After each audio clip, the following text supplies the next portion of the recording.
All right, I think we're there. I'd like to just pray for us for a minute, ask the Lord to watch over our time together and our technology and all that's happening in our lives right now. So let's go to the Father in prayer. Oh, Father, we again thank you for this day and for your presence in it. We do thank you, Lord, that we can gather together and talk with each other and see one another as brothers and sisters in you. Just pray, Lord, that you'd watch over our time together and give us wisdom so that we can do the work that you've called each one to do in the various places that you've located us in your world. And I just pray, Father, that we might just continually to grow in the ways that you want us to grow in our knowledge, in our wisdom, in our life in you. Just praise you in Jesus' name. Amen. Amen. All right. Well, welcome all. Glad that you could all be with us in this course, this 9-week course that we will be journeying together as you are pulling together a dissertation proposal. That will be the end product, of course, for this course. I think that final project for this course is due December 22nd, according to the syllabus. And so you'll want to make sure that you have that on your calendar. And I'll talk about that a little more in a bit. I think what I'd like to do just for a minute, have us all introduce ourselves. Just pronounce your name for us. Sometimes there's problems for each of us when we come from various cultures and countries pronouncing names. I'd appreciate it if you do that. And just tell me where you're from. And we won't take too much more time than that, just because we are very limited in our time. We try to hold our sessions to an hour and 15 minutes, and we have a lot of ground to cover. But let's take a minute. And of course, I am Bill Payne. I am the director of doctoral projects, dissertation projects at BGU. I've been with the school since it started in 1990. And I held several positions, academic dean, president, etc. And then I was on the launch team when we started this school. So seen a lot of ground, just a lot of great work that this school has done over the years. And so it's just a privilege to be here again today and to be with you and to be working with each of you as you work through this project. Dr. Henry, why don't you go ahead and introduce yourself? Dr. Henry and I co-teach this course together. So maybe if you'd go ahead and introduce yourself, Dr. Henry, and then we'll have each of the students begin to introduce themselves. I'm Claire Henry, and I live in New York City. And I have been with BGU for about 2 years now. I started off working with a team of people who were designing the Women in Leadership track in the program. I look forward to working with you. Amen. Thank you, Dr. Henry. Let's see.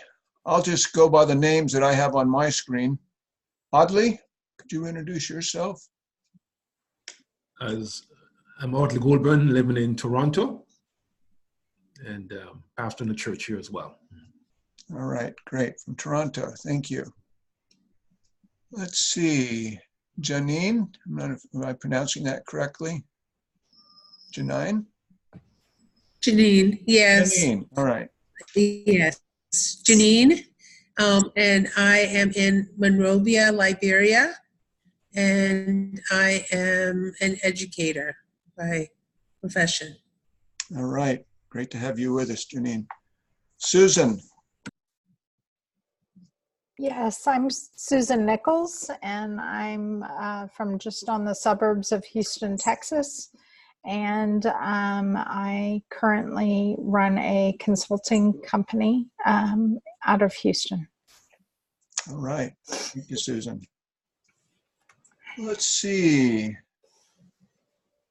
Julia Oakley? Yes, I'm Julia Oakley, and I live upstate, Rochester, New York area, and I'm actually home. All right, yeah. good. let's see. Sigan, I may not be pronouncing that right, but introduce yourself. All right, Segun Bolagun. I live in Manchester, England, but I'm from Nigeria. I'm a teacher. All right, good to have you with us.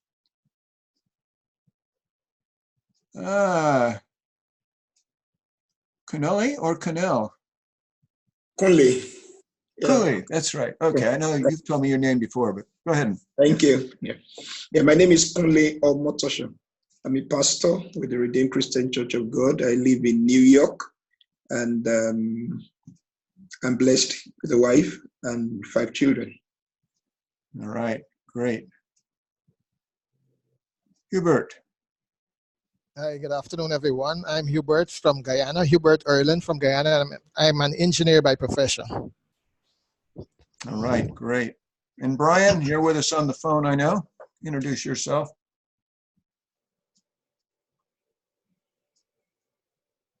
See if Brian. Yes, Brian Westfield. I actually live in Douglasville, Georgia, in the United States. Retired military after 30 years, and I currently work for the city of Douglasville. All right, good. We're glad to have everybody with us. Let's see, I was just looking at the chat board here to see if anybody had anything else I needed to see. All right.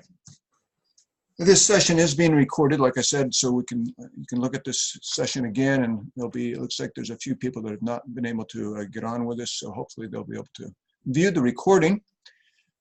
This course moves very quickly, it seems. At least that's always my thought about it, because we have to accomplish so much in so little time. But we will do our best.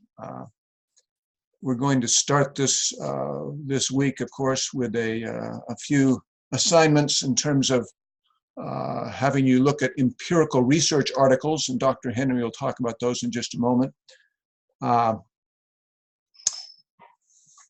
I think what I'm going to do, just in case there's any problems with getting into some of the places on populi, I think I'm going to go ahead and go into that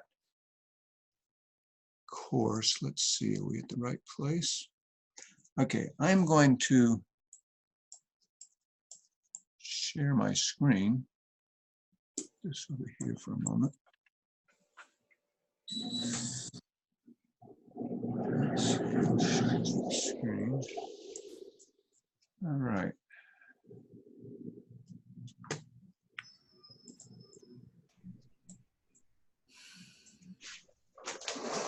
Okay, I've got 2 screens, so when I look at the other screen, I'm kind of looking away from you all, but forgive me for that. But, you know, as you get into the course, I think most of you have probably been in a populi course before, but I just want to make sure that we all know how to navigate through this series of screens. You know, you've got on the left side, you have several menu options.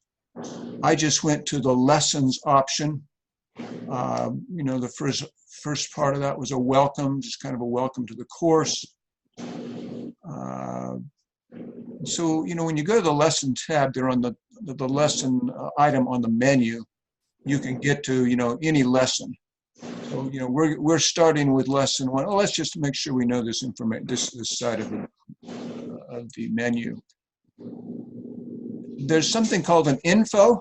I'll refer to it as the info tab. That just contains a lot of documents that are relevant to various parts of to various weeks. It starts with a required reading list, and that's also in your syllabus. The optional books are always listed there. And then there's just a whole list of files here. The first several files, I think when Nathalia or Dr. Judy put this together, they put a number so that they would all end up on the front part of the list.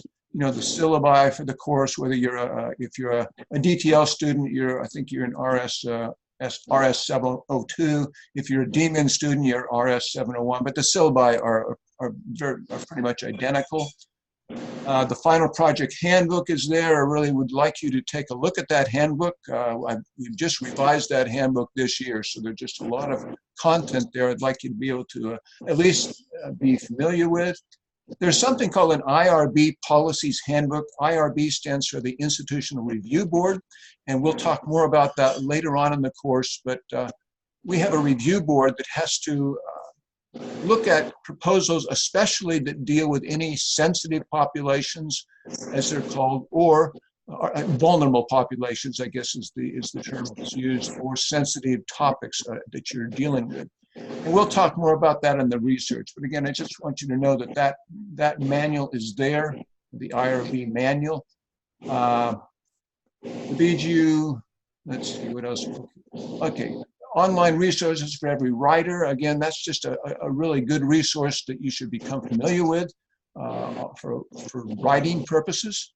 The BGU student handbook is there, and that's just our standard handbook for the school. The dissertation proposal template, let's see, that is, yeah, there's an actual template that we want you to use for developing your dissertation proposal.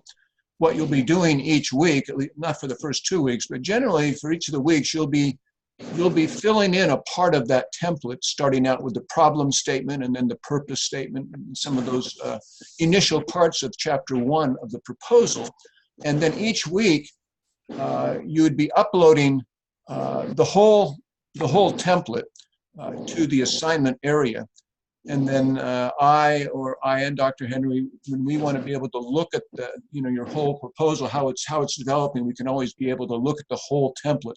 So I'd rather you be able to upload the whole template each week, so that I can always look back to see what you've done and then what you've done for that current week to make sure that everything is coming together well. So make sure you use that template for the development of your proposal. There's something called an APA sample paper. Just kind of goes over some of the, it's really kind of a sample on how to use APA format, which is the standard for our school.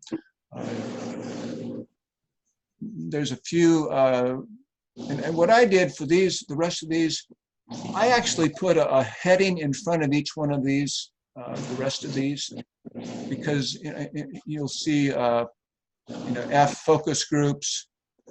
Dr. Henry has developed she has a couple of articles there that we'd like you to read on focus groups, especially if you're going to, which is a very helpful research method. There's a few documents on grading. I'd like you to make sure that you've looked at those. There's a grading criteria for discussions. Dr. Henry will be grading the discussions each week. There's also a grading criteria for the proposal itself. And we'd like you to take a look at that because we're using that criteria as we do grading of your proposal development. There's several documents here related to the IRB that I just talked about, the IRB Institutional Review Board, and I'll talk more about those when we get into the research chapter later on. There's a few documents on plagiarism. We'd really like to make sure that you look at those. That's often a problem, that students are involved in plagiarism without even realizing it, okay? None of us, I know, are dishonest and are just plagiarizing intentionally. But many times, inadvertently, a student can plagiarize. And so I'd like you to become familiar with just some of the principles of plagiarism when you're doing academic writing. I put a title of reading in front of several items here.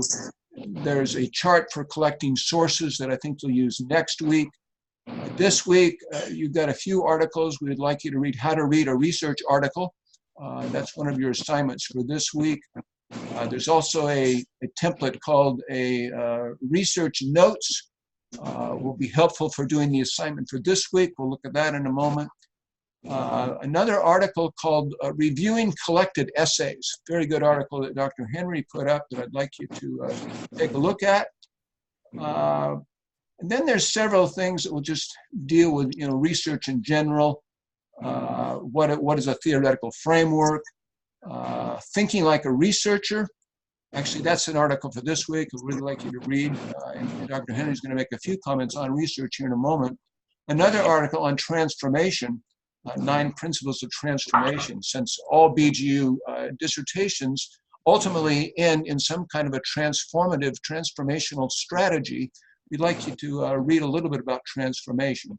And of course, BGU has its 8 principles or 8 perspectives of transformational leadership. That's also a document that's listed here. You know, those 8 perspectives are included in every syllabus that you use here at the school. Some articles on writing. Some people would kind of like to have an idea of what is the length of a chapter for a proposal. You could take a look at that document. Just another document that one of our faculty people had put together, Dr. Rodney Rogers, just on some general principles on writing for a dissertation. Somebody else, another issue that Dr. Peabody has put together, Dr. Peabody, again, one of our faculty members, on sentence length. You know, in dissertation writing, sometimes students think they need to just go on and on with long, long sentences. That somehow looks more academic. Well, that's wrong, okay? We want you to be as concise as possible. And there's a good article that Dr. Peabody has put up here on sentence length. I really would like you to take a look at that. And finally, there's an article there called 22 Tips from the Tech Reader. There are just some common errors that students tend to make when they're doing academic writing. And Technical Reading and I put together just a list of those common errors. And I'd really like to make sure you look at that even, you know, in this week, so that when you start doing your writing, you'll become aware of some of those issues. Because, you know, writing in a dissertation mode is somewhat different than popular writing. And we'll be talking about that throughout the course. But I would like you to be familiar at least with these 22 tips from the Tech Reader to at least become aware of some of those basic principles. Okay, so that's all under this menu item called Info. Okay, the assignments, you have, of course, all the assignments that are listed for each week. We've already talked about the lessons. The best way to get to discussions are actually to go through the lesson. I'll show you that in a moment. There really are no tests. Calendar, you can get to that. The roster kind of just shows who's in this course. Let's see, we're all, yeah, this was, yeah, we are correct. There were a few glitches in the course a little bit ago that Dr. Henry had discovered. When you go to the, let's go to the lesson, week 1. Let's see if it's working now. I'm on week 1, which is where we're at this week. And there's always a welcome message. There's a to-do list that kind of just kind of reviews what you should be doing for the week in terms of, you know, the reading, the Zoom room. If there's something you need to watch this week, you do need to watch the library skills video, which again is back over there on the info page. And then you'll want to make sure you post your response in the week 1 discussion forum and respond to at least 2 other students. And then make sure you, of course, upload your week 1 assignment. And of course, each of these items are detailed over here under these tabs. The assignment tab, there's always going to be two items there. There is a, you know, let me just go back. There's a tab called discussions, okay? But for some reason, you can't get to the graded discussions through that tab. Since our discussions are graded, it shows up under the assignment tab. So the week 1 discussion, you can, you know, we're on the week 1 lesson over here under assignments. When I click on the week 1 discussion, okay, now I get a my faculty thing. It has all your names. You will actually, you know, when you click on this tab over here, week 1, it should take us right into the, okay, so here's the discussion that you're going to be involved in this week, okay? Please indicate what you consider your final topic. In your reading in Miriam, you read about a theoretical conceptual framework of a dissertation. This aspect of the dissertation will become, you know, more familiar to you as you work through weeks 1 and 2. But, we'll talk about that. Well, let's just talk about that for a moment. We know that every dissertation has a theoretical framework. What that just simply means is that your dissertation is written from a particular perspective. That perspective is actually going to determine how you do your research, what kind of research questions you're going to ask, the type of literature that you'll review in your literature review. For example, if I'm doing a dissertation, say from an educator's point of view, I think Miriam deals with this as you look at her work. But if I was doing a dissertation from an educational theoretical perspective, and say I was looking at a classroom, I might ask specific questions from an educator point of view about how the curriculum was designed for a particular class, how the students seem to be responding to certain aspects of that curriculum. If I was doing a dissertation from, say, more of a sociological perspective, I might look at the class in terms of its demographics. I might look at that class in terms of its how it maybe fits into the whole culture of a particular culture. And then some of these questions, of course, get blended. But a theoretical framework is simply a set of concepts and principles by which you are organizing your dissertation. And we've got various topics that are used at BGU. Appreciative inquiry, and it's not just at BGU, but that's a particular theoretical framework by how we would approach, say, an organization from a positive point of view. We have a course called ABCD, Asset-Based Community Development. That is a particular theory of community development that you may be including. So that would be a part of your theoretical framework. We have a concept called theology of work in BGU, which had courses on that. You may become familiar with it. That would be part of a theoretical framework if that is included in your dissertation. But just even the whole issue of the 8 transformational perspectives, that in itself is somewhat of a theoretical framework, a piece of a theoretical framework. But don't worry too much about this issue right from the beginning, because it'll become more clear, I think, as we get into it. But this, in the discussion, we'd kind of like you to at least think about what are some of the major concepts or principles or models that you think will become a part of your dissertation. Because a dissertation is actually taking what we would call theoretical or conceptual knowledge, and it's applying it to a particular situation in hopes of producing a desired result. So get used to thinking in those terms of taking concepts, principles, a theoretical framework, as we call it, and beginning to find ways to apply that knowledge to a particular setting where you're working to bring about transformation. And that'll become more clear as we get into this. But anyway, the discussion, that's kind of what you're going to focus on this week. Remember, and anytime you want to go back screen, there's an arrow here. If I click this, it'll take me back to there. If I kept clicking this, and this is one way to get back to the lesson where I was. Okay, we were back to lesson 1. Okay, I could have just gone again to the lesson thing over here, and I could have chosen lesson 1, and that would take me here just as well. But anyway, the discussions, and then you'll always find the written assignment, the week 1 assignment, topic and research. If I click on that, I get a description of what you're going to be involved in. You're going to identify your general topic that you plan to explore in your final project. Then you're going to begin to start searching for sources. For this week and next week, you're going to do a lot of work just searching sources using databases.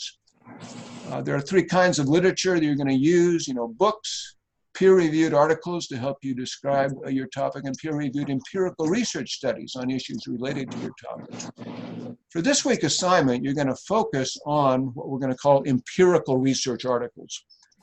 So Dr. Henry will talk about in a bit, a little more about that. But 2 good places to use to search for articles. One is Google Scholar, the other is ProQuest. You can get to both of those databases within our library. One of your assignments this week too is to look at the video that is on the info page. I think it's under links. There's a video on the use of our library, our online library, that I really want you to take a look at, which will give you skills in even doing the assignment for this week, searching for empirical research articles that are somehow related to your particular topic. But again, every week, you'll be in a particular lesson. There'll be a discussion and there'll be a written assignment, okay? If there's any particular links that you need to be aware of, okay, here's the link under week 1. Here's the link to the library skills video. You'd click on that link and it'll take you to that video that you can view. We always, under the links area, I always post the Zoom room link to get to this Zoom room. It's pretty much the same link each week because it's my particular Zoom room at BGU. But I always post that link here, and I will always send you a reminder of the Zoom room each week, and I'll usually include this link also there for your convenience. So again, under the links area, there's a time zone checker for meetings, it does conversions. There's the library skills video. There's meet your classmates. When you click on that, that's the one that was causing us trouble. Let's see if it's fixed yet. Okay, it is. Yeah, before it was taking us to the roster for the previous class. Okay, it looks like Natalia has fixed that glitch. So we've got all of us are here correctly listed. So this is everyone that's in the class. This is actually basically just the roster. You can get to that same that same list just by clicking roster over here.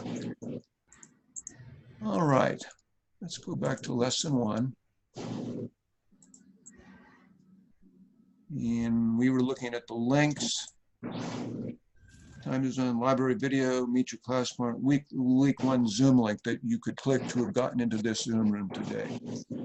Okay, so assignments. You got the discussion assignment, which is a graded assignment, so it ends up under the discussion as opposed to the discussion tab. I'm not always still sure about that. I've emailed Populi tech people on that, but I've never gotten a good answer yet. And then the week 1 written assignment. So the 2 major assignments are going to be under the assignment tab. Right now, under the discussion tab, there is always going to be a chapel that is optional. Generally, those have tried to be geared to the particular week topic. Sometimes they are, sometimes they haven't done a good job of that. And the getting to know you, this is again, remember on the discussion tab, if I click on this tab, it takes us to this getting to know you, which is basically a discussion. This is not a graded discussion. It's just a place to you can kind of start out working, getting to know each other in the classmates in this course. So anyway, that's under discussion. So again, week 1, there's a welcome message, the to-do list, and then optional participate in the online chapel. And it tells usually on this side of the screen, it always tells you how to get to these various places. Participate in the online chapel. It's under the discussion tab on this paper, on this page. Upload your week 1 assignment. See the assignment tab on this page. Post your response in week 1 discussion forum and respond to at least 2 other students. I didn't put in there that you actually get to that under the assignment tab, but do remember that. Again, there was a lot of pre-course reading that we put in the syllabus for this course. Each week, I'll try to remind you of parts of that reading, that pre-course reading that is relevant to the particular topics for a particular week. But I really wanted you to at least read briefly a lot of that content in the Merriam textbook, in the Tim Sensing textbook, in the Cresswell textbook. I want you to at least have had a general idea of what that content is before you started this course. If you haven't read that, then you're going to have a lot more reading each week.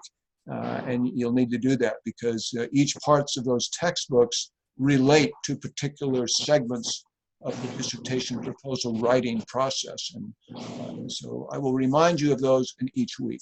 But again, this week, we're mainly focused on looking, using the databases, either Google Scholar or ProQuest, and doing kind of a search for articles. And again, if you look at that library of video, you'll, I think, get some good information on how to do a search using Google Scholar or ProQuest to be able to find the kind of content that you need that is relative to your particular topic. Okay, I'm going to stop there. Any questions on all this material on navigating the course, just some of these basic issues that we'll be addressing throughout our time together? This is Janine. I just had a question. Will we meet every week at 5? I mean, it's 5 o'clock in my time. At the same time every week? Yes, that is Okay. the plan. Yeah, I had to kind of look at everyone's schedules and try to find a time that I thought possibly everybody could meet. I know it's a challenge many times, especially for people who are doing work. It's tough to get onto a phone. But yeah, this is the time, 10 o'clock my time here on the west coast of the United States, and each of you have your own time zones.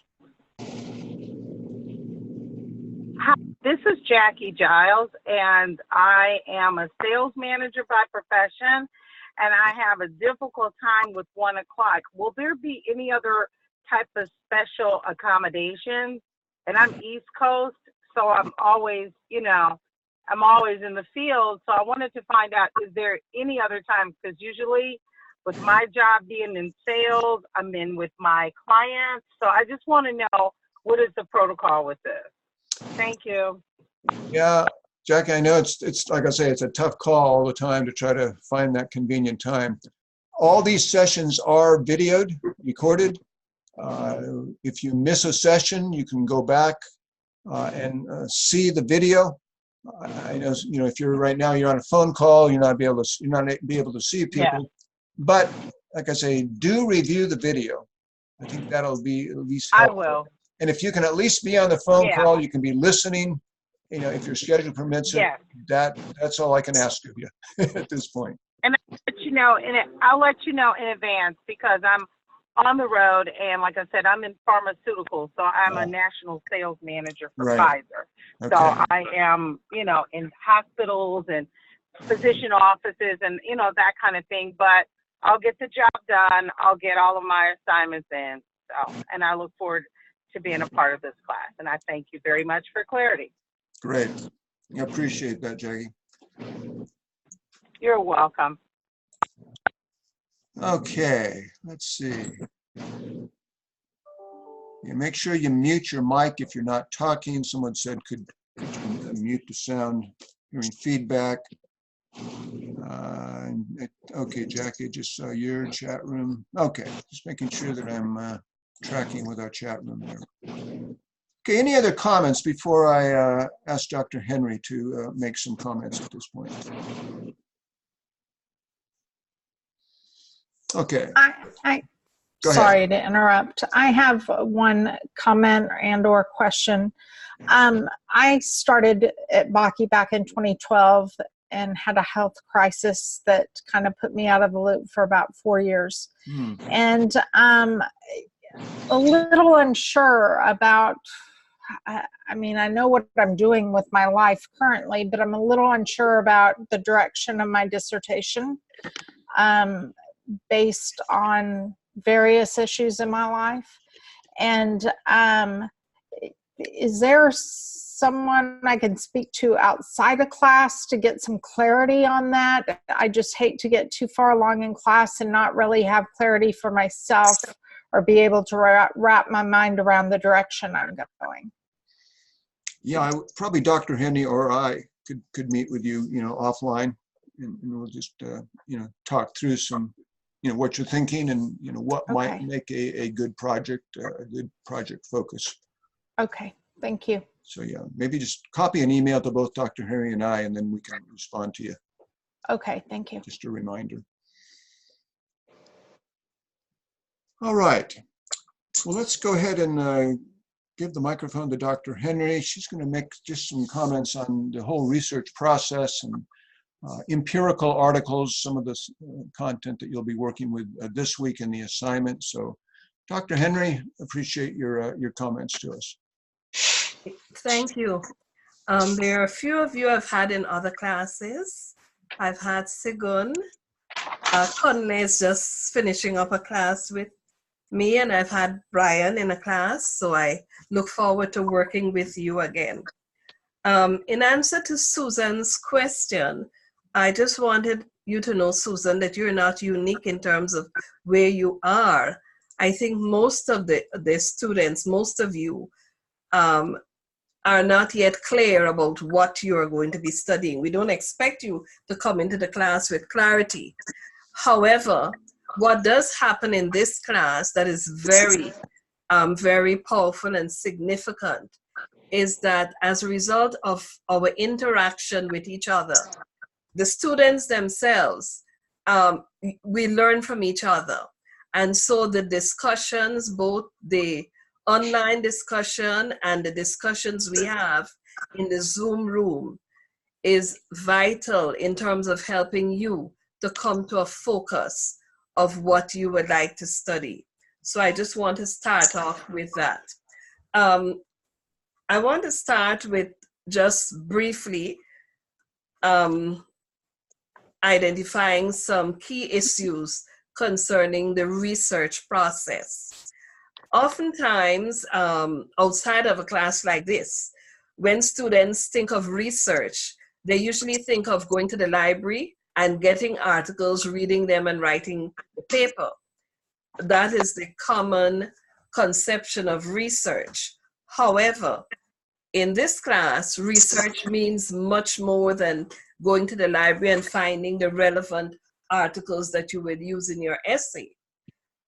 Research is pretty much a hands-on experience where, and there's a process to it. That's why I said the research process. And what we are doing in this course is to take you through that process step by step, so that by the end of the course, you would have at least a first draft of the proposal that you will present in terms of your own research interest. The process, of course, begins with your being able to identify an interest that you have.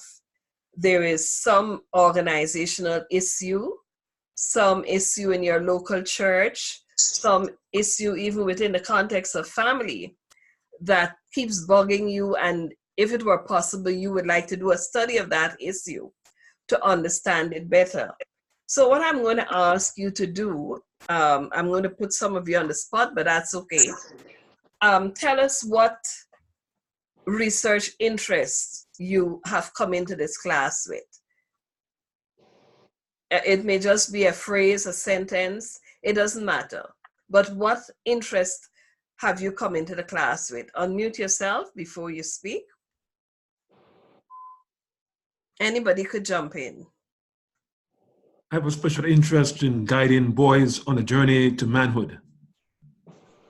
Good. I have a student right now who is, her research is along those lines.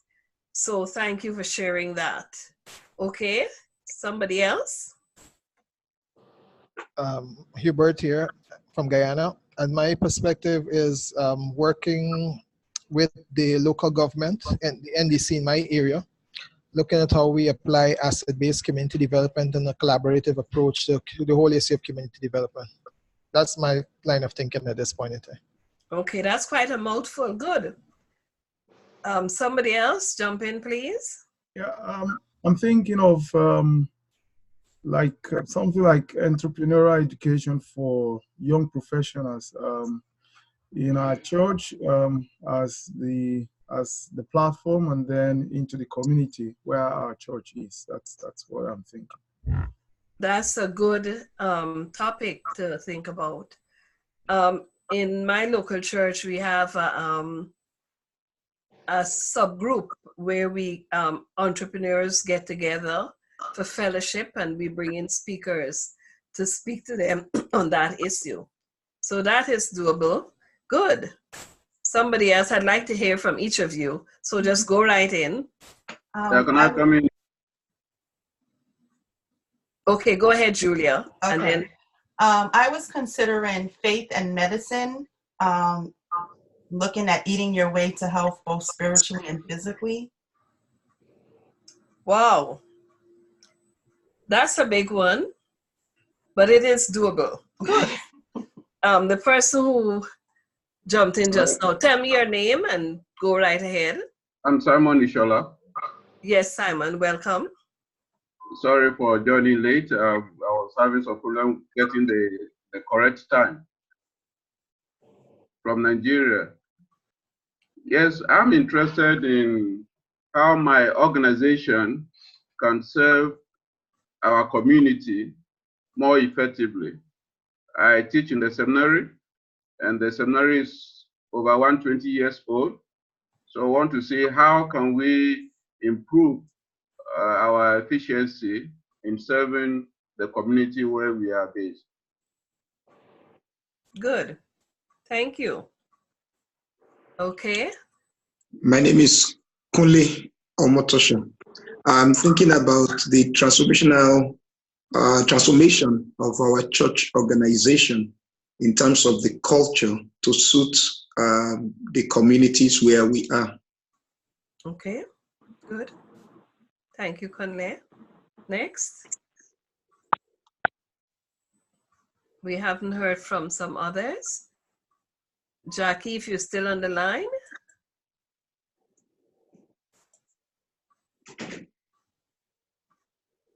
Who we haven't heard from. Two things that do interest me is effective development of speaking workshops and consulting platforms as it pertains to churches and nonprofits and businesses. Mm-hmm. The other interest that I have based on my own personal experience is kind of what my fellow student spoke about earlier, the paradox between healing and faith and actual treatment of, in my case, of leukemia. Okay, good. I don't want to miss anybody else. Hello? Hello, yes. Hi, this is Jackie. Thank you, Jackie. I'm looking at doing a qualitative analysis on the barriers that leaders face in ministry based on leadership style. Okay. Barriers. And that would be something similar. Barriers that leaders face in ministry. Within. Okay. And then I noticed you mentioned leadership style. Just to say that leadership style may just be one barrier, and it may not even be a barrier, but that's a valid study. What are the barriers that leaders face when they are involved in ministry? Communication.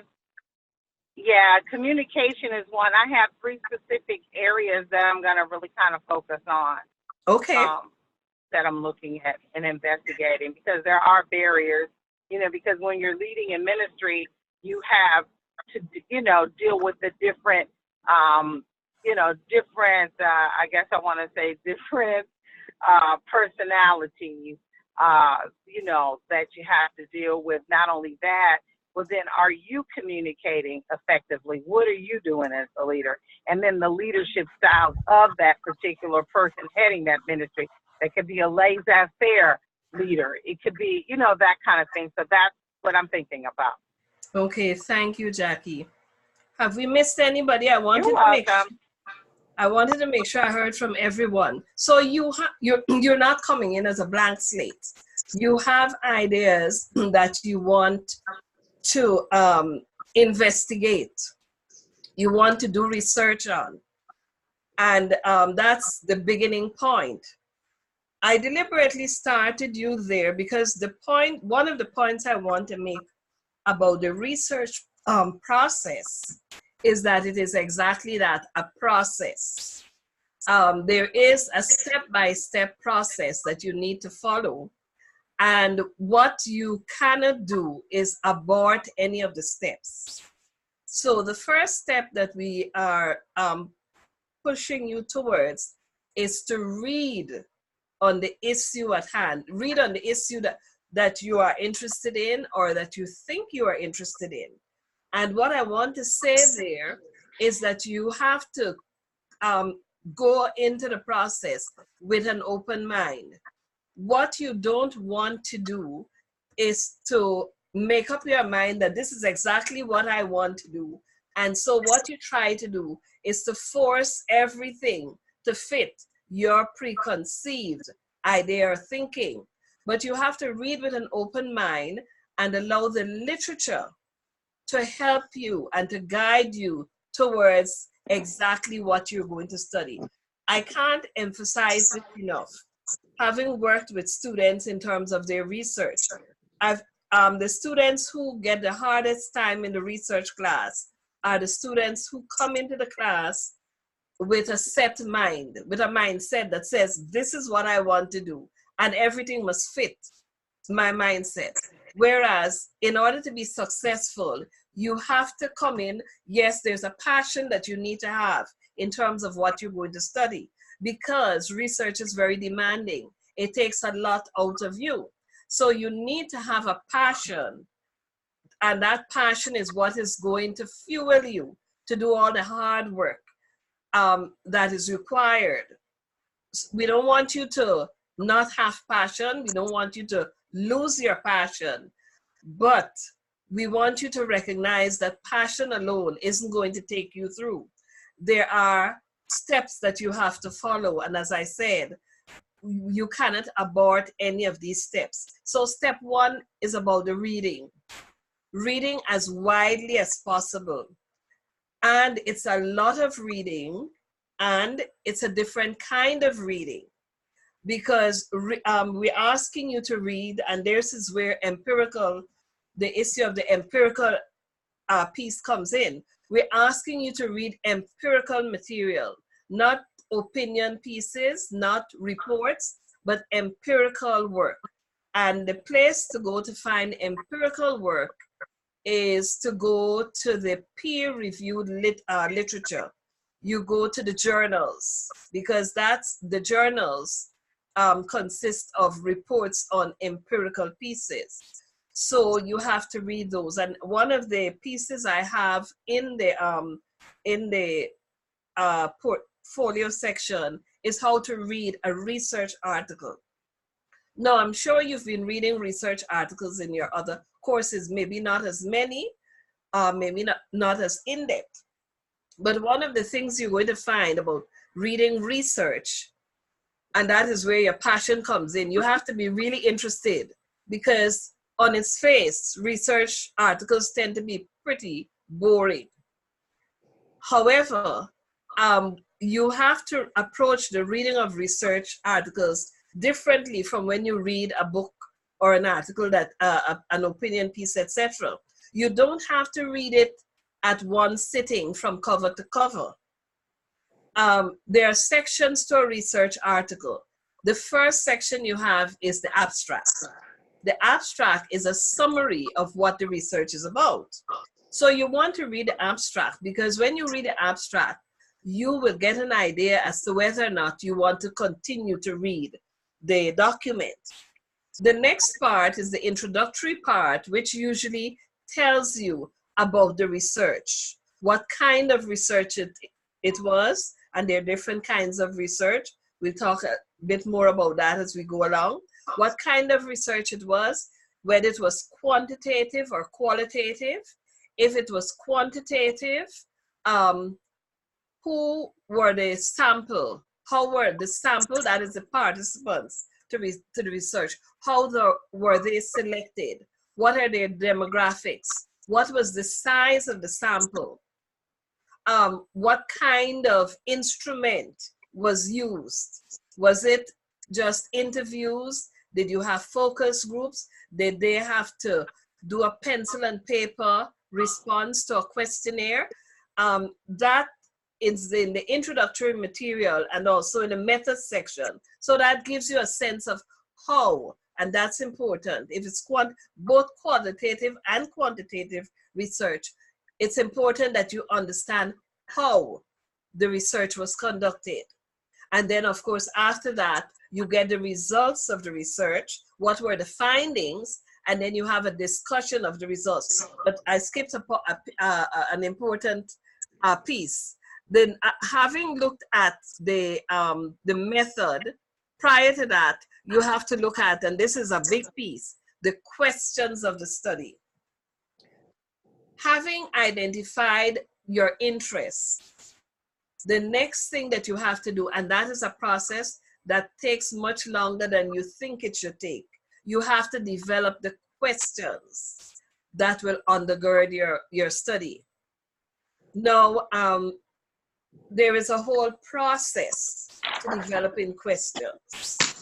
There's a whole course that you could do about how to develop research questions. We don't do that whole course, but we work with you to get you to develop your questions. And the questions of the study are important because if your questions are weak, if they are off kilter, then the foundation of your research is built on your questions. So if your questions are weak, they're off kilter, they're the wrong questions, then the whole research is off. So it's very important that you get clarity on the questions that you want to ask. And as you start to read in terms of your area of interest, pay attention to the questions that other researchers have asked concerning that same issue of interest that you have. Pay attention to those questions because you might end up formulating your question using the same questions, and that's fine. There's nothing wrong with that. But questioning is a skill set by itself, very important. You have two sets of questions when you do research. You have the questions of the study, the underlying questions that the research is designed to address. And then, of course, when you're going to use instruments or you're going to use a focus group, you're going to have to design questions. So that's a second set of questions that you have to address. So the whole area of questioning and constructing questions is a very important part to the research process. Here at BGU, most of the research has been qualitative, and we tend to focus on what I call qualitative practitioner-oriented research, meaning that the research, what we're looking for is research that is going to be immediately applied, immediately useful to the context in which you have done the research. That's very important. And as I mentioned the word context, I just want to make a comment here that, that I find favorable in terms of the responses you gave me about your interests. As I listened to all of your interests, I didn't hear anybody focusing in on context. And I'm glad, because one of the problems I've had with working with students is that sometimes some students are very passionate about the context to the point where they do not understand that research is embedded in what we call theoretical framework. But I don't think this is going to be a problem because your first response in terms of your interests, you did not focus on the context. You mentioned, yes, you want to do a study in the church, but you didn't focus on that, as I've heard some students do. Context is important. Yes, because you are doing the research in a context. It has to be so. But context is not the major issue of the research. And I'll explain that to you. Going back to the Jackie's interest on barriers, Jackie, if I'm stating it incorrectly, please correct me, but you're talking about barriers or challenges that leaders face in ministry. Am I right? No, when it comes to leadership barriers, that is not unique to people working in the context of the church. The issue of barriers to leadership happens in any context. If you're working in the field of education, you could talk about the challenges that principals face in their schools. If you're working in business, you could talk about challenges, barriers that some groups may face in terms of starting a business and being successful at it. So challenges and barriers occur across contexts. So just to say that you have to be careful that in framing your research interests, you don't make the context the major issue. The context is important, but much more important is the issue of theoretical framework. And you're going to see that this is going to take us some time to get to that issue of theoretical framework that will undergird your study. Now, there again, in your reading, look at the theory. In a good research report, the writer usually identifies the theory or theories underlying his or her research. So look at the theories that are embedded in the research to give you an idea of what theories you need to look at.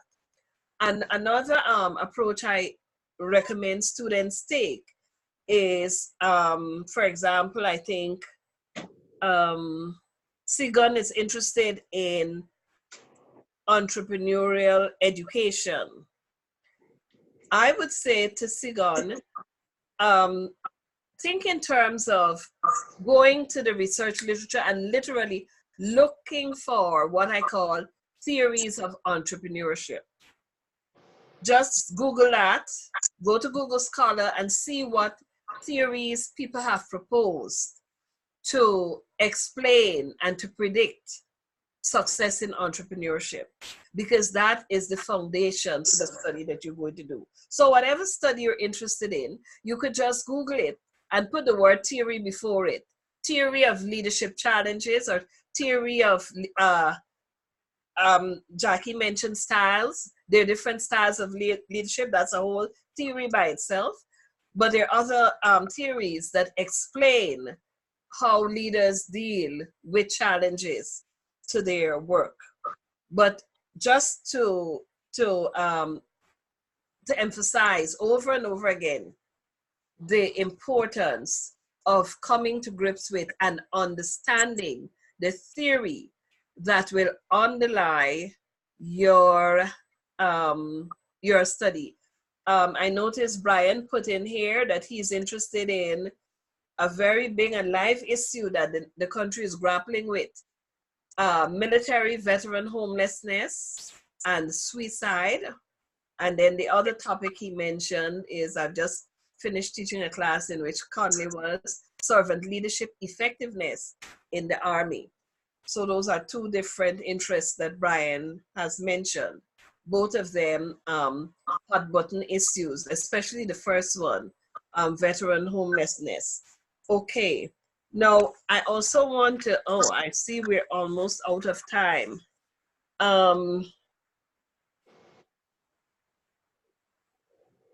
To wrap up, because we'll be talking more about these issues, I want to talk about what I call the mindset or attitude of a researcher. Coming into this process, I mentioned the importance of coming with an open mind. So yes, there's an interest that you have that you're passionate about, but come to it with an open mind. Be prepared to make some changes as you move towards doing your research. Not only that, but you need to be flexible and you need to be disciplined, self-disciplined. Research is very demanding. It's time consuming. And one of the things that students need to do, but seldom do, even when we advise you to do it, when you get to the research phase of your study, you need to review your calendar, review your interests, review the things that you are involved in, and see what you can drop out of. You must be ready to do that. Because when you're going to do your research, you're taking on another project. And it's not a small project. You're taking on a huge project. It's going to take a lot of your time. In order to do your reading, you have to have blocks of time, at least an hour, to sit down and read. You can't just expect to read a research article in 20 minutes and understand it. So you have to have time that is reserved exclusively for your research. And for most people, it usually means that you have to decide to drop something. Now, I know that that doesn't sit well with a lot of people, but I can tell you, when students aren't prepared to go through their calendar and recognize that there's some things that they have to drop, you pay for it in terms of whether or not you complete your research. Now, you've probably heard the phrase ABD, all but dissertation, that somebody has completed all their studies, all their coursework, and they have done very well in it, but they haven't finished their research. And one of the reasons, it's not just one reason, but one of the reasons has to do with time management and the availability that you have to pay attention, give exclusive attention to your research. And I can tell you, it is so very demanding. I remember when I finished my doctoral work and I completed my defense, and it took me 3 years to do my program. 1 year I was full-time working and doing my work. However, the night of when I completed my defense and I slept, that was a different quality of sleep. And I said to myself, my gosh, these years I was sleeping with this document, I just had such a different quality of sleep that I said to my roommate, I said, you know, last night, that was a different quality of sleep. I am done. I didn't realize how consuming that research project was to just my rest. So I used to go to bed with it and wake up with it. Manage your time well. Another thing you need to be able to do when you do research is keep good records. One of the most frustrating things that happens when you're doing research, especially when you're reading the literature and identifying the literature, is to come to the place where you have to do your references and you don't have all the information to put into that. And then you're scrambling to find date and name of publisher and things like that. Keep good records. That's very important. Don't throw away anything. Keep all your notes, because you don't want to frustrate yourself when you come to the end and you have to write the references and you don't have the correct references. So you have to work on keeping good records. And then, and this last one is so important, be open to correction and contradiction. As we work with you as in this class and then later with your dissertation advisor, remember your advisor is your friend, not your enemy. They are rooting for you and they want you to succeed. And I say this because the number of times they're going to be telling you to rewrite the draft is going to really frustrate you, because usually in all your classes, what has happened is that you've had to write your papers, you've written the paper, you've submitted it, and you got a grade. In this class and going forward in writing your research, you're going to find that you write a draft, you send it to the professor sends it back to you and say, write again. You write, you make corrections, you think you've done everything, and they send it back to you again and they say, write again. And the 5th time that happens, you are ready to drop the course. That's the process. That's how it goes. Because as we read it, we have to focus on different things. The last thing we should focus on, and unfortunately, is the first thing that I focus on, and I have to tell myself, no, let me pass all of them, is your style and your grammar and your syntax. That is usually the last thing we should be looking at. Of course, one of the first things that we have to look at is how we use sources. And as a reminder, in our program, you have to keep to APA 6th edition. Now that is something you have to discipline yourself to do right away. I've worked with students who throughout the process, the APA is in shambles, okay? It's in shambles. And then when you come to the end of the process, you have to correct it. That can be mind-boggling. So at every turn, make sure that you are taking time to make sure that your references, both within the document and at the end of the document, conform to APA. Now, in Microsoft Word, there is an APA helper that you could use to help you to make sure that you are on board. But I can't emphasize enough that you must make sure that you're using sources correctly. Of course, you're not plagiarizing, and you are confirming to APA standards. Okay, I'll stop there to answer any questions, or if you have any observation to make in terms of what I've shared. And we will be talking more about these as we go through the course.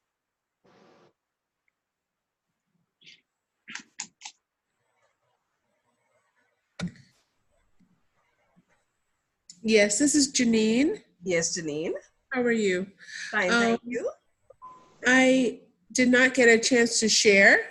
You were on a roll with the information, so I didn't want to interrupt. But okay. I am an educator, and I am still trying to process and think about what my focus will be. I've recently moved back to Liberia after 40 years of not being here.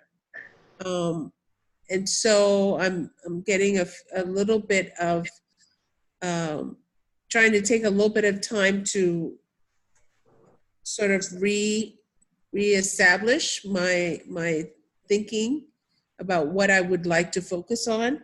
So for now, it's definitely in the area of the transformation of the educational system here. But I understand what you're saying about the context. So I'm trying to create, sort of narrow it down, but to narrow it down in a way that would be beneficial to any place in the same type of situation. Am I thinking about it in the right way? Yes, you are. It's pretty global, but that's normal, because to talk about the transformation of an educational system, I mean, you yourself recognize that's big. Yeah. So you're going to have to narrow it down in so many different ways. Of course, the first thing that you're going to have to get a handle on is, what do you mean by transformation of an educational system?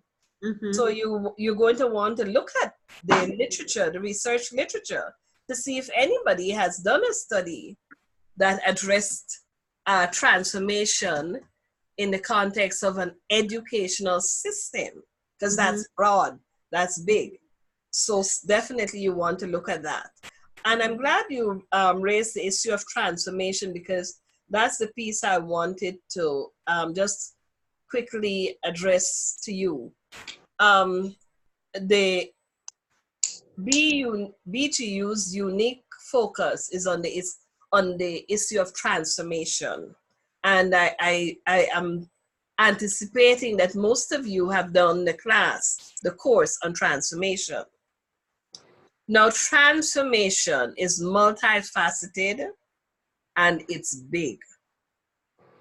And one of the things that students come into this class with usually, though I didn't hear that being said aloud as you talked about your interest, is that but students usually come into this class pretty excited about their research because they're anticipating that the research will bring transformation.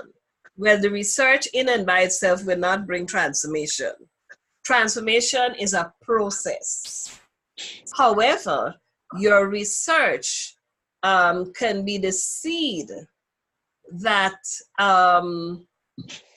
instills an understanding of the need for transformation. It may give you direction in terms of where transformation should be going within your context, within your organization, etc. The other thing is that instead of coming in with a clear picture of transformation that you think is needed, you need to allow the research to guide you towards the transformational process that may be needed after you have done your research. So again, keep an open mind in terms of the transformational focus of your research. But definitely, it is important that when we think of our research, that we want to think of it in a big way. And certainly transformation is one of the big ways that we anticipate our research will lead us to. When I did my research many years ago, I did not think or plan transformation at all. I don't think I was as skilled and knowledgeable about transformation as BGU students are, but I know what transformation is. And what I do know that as a result of the research that I did, a Bible college became transformed and moved from being a Bible college to becoming a Christian liberal arts college. It didn't happen in a day. It happened over years. But my research was a catalyst that moved us towards making a change, an institutional change. So I know that it's possible for research to have a transformational impact on an organization. Okay? Anybody else or any question before I hand over to Bill?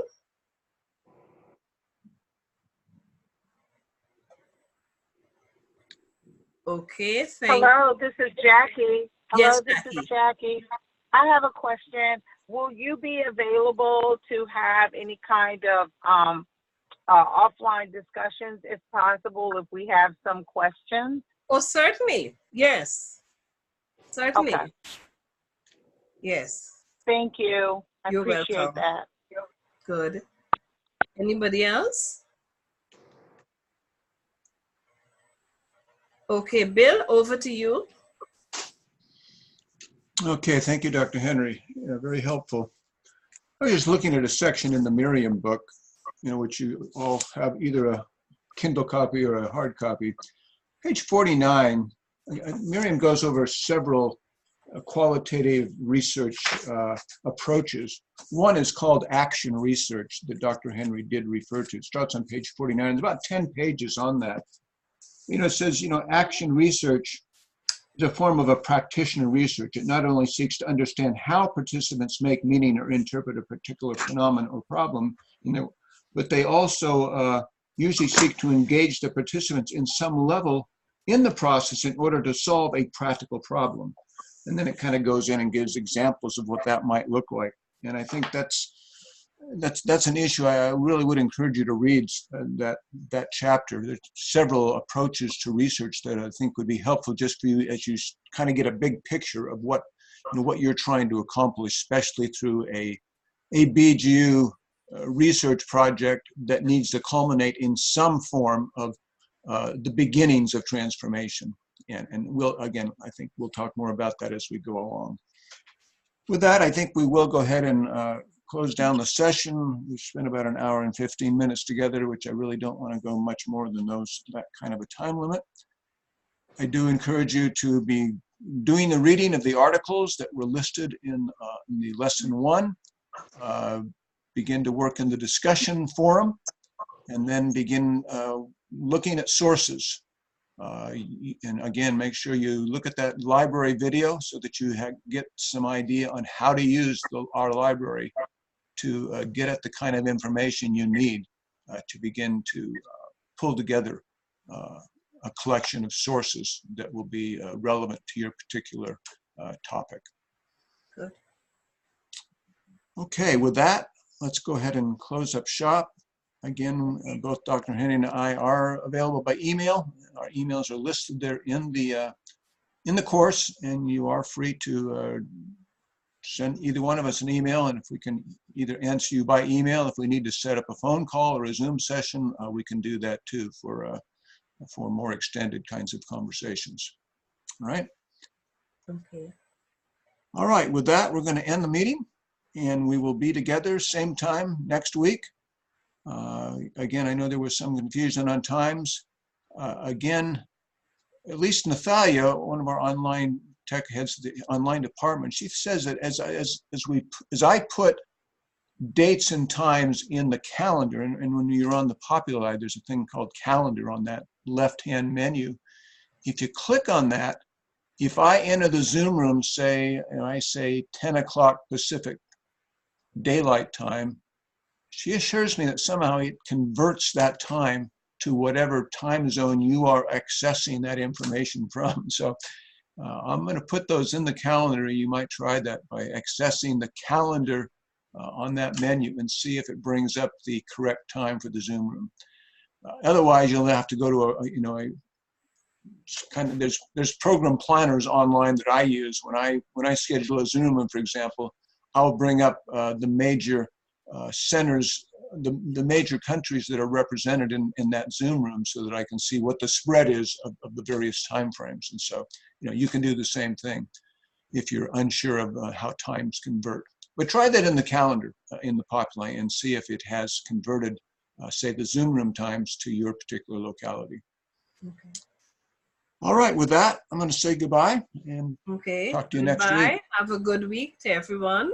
All right. Bye now. Bye.